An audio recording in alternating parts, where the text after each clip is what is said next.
இது சிவபெருமான் கொடுத்த வாக்கு. இந்த கதையை கேட்கிறவர்களுக்கு அருட்செல்வமும் பொருட்செல்வமும் கிடைக்கும் என்று கூறப்படுகிறது. முன்னொரு காலத்தில் கோசல நாட்டை சீரும் சிறப்புமாக ஆட்சி செய்த சத்தியவிரத மன்னர் வாழ்ந்து வந்தார். அவர் அறிவும் செல்வமும் கொண்ட ஒரு ராஜரிஷி. அவருக்கு 10 மகன்கள் இருந்தனர். அந்த 10 மகன்களிலும் கல்வி அறிவில் மிகவும் சிறந்தவன் நாபாகன். ஒரு நாள் சத்தியவிரத மன்னர் தன் நாட்டையும் செல்வத்தையும் தன் மகன்களுக்கு பகிர்ந்து கொடுத்து காட்டுக்கு சென்று தவம் செய்ய முடிவு செய்தார். அவர் தன் மூத்த மகனிடம் எல்லா செல்வத்தையும் 10 மகன்களுக்கும் சமமாகப் பிரிக்கச் சொல்லிவிட்டு காட்டுக்குச் சென்றார். ஆனால் அந்த சமயத்தில் நாபாகன் குருகுலத்தில் கல்வி கற்றுக் கொண்டிருந்தான். அதை வாய்ப்பாக பயன்படுத்தி மற்ற சகோதரர்கள் எல்லா செல்வத்தையும் தங்களுக்குள் பிரித்துக் கொண்டார்கள். குருகுலவாசத்தை முடித்து வந்த நாபாகன் தன் பங்கைக் கேட்டபோது, "உனக்கான பங்கு எங்கள் அப்பாதான்" என்று சொல்லி அவனை காட்டிற்கு அனுப்பிவிட்டார்கள்.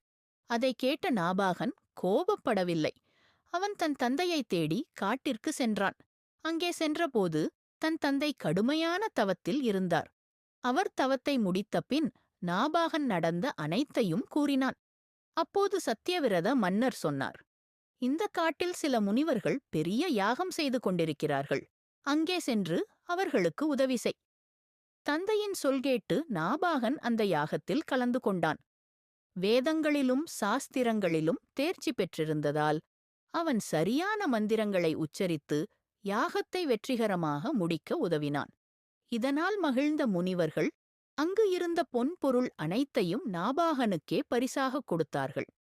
நாபாகன் அந்த பொக்கிஷத்தை எடுத்துக்கொள்ளப் போகும் நேரத்தில் ஒரு கருநிற மனிதன் தோன்றி, "இந்த பொக்கிஷம் எல்லாம் எனக்குச் சொந்தம்" என்று கூறினான்.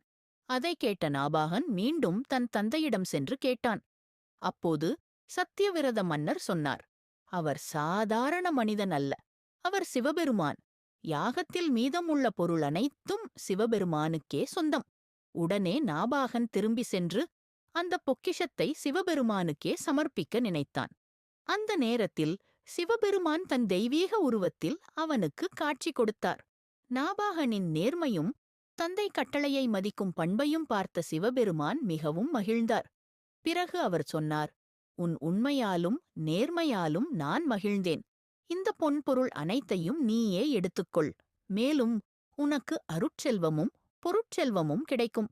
அவ்வாறு சிவபெருமானின் அருளால் நாபாகன் மிகப்பெரிய செல்வந்தனாகவும் புகழ்பெற்றவனாகவும் ஆனான். இந்தக் கதையிலிருந்து நாம் கற்றுக்கொள்ள வேண்டியது ஒன்றுதான். யாராவது நம்மை ஏமாற்றினாலும் நாம் நேர்மையை விட்டுவிடக்கூடாது. நேர்மையாக இருந்தால் இறைவன் நமக்கு பல மடங்கு திருப்பித் தருவான்.